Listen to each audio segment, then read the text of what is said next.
берүү шеберлик сабактары алыстың тұрғындарына жалпы ауданның орталығы Батыр ауылында. Қазақстан Республикасына қызмет етем.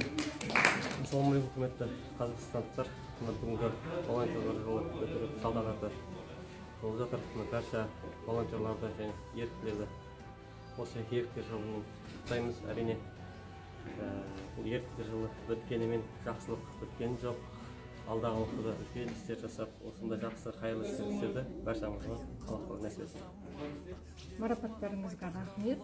Волонтер жылы аяқталғанмен волонтерлық аяқталмайды. Әлде де жақсылық жасауға тырысайық, жалғаса берсін. Еліміз тыныш, жұртымыз аман болсын. Құрметті жастар, барлығыңызды марапаттарыңызбен құттықтаймыз. Жастар волонтерлар жылы құтты болсын барлығыңызға. Жоғары деңгейде өтті.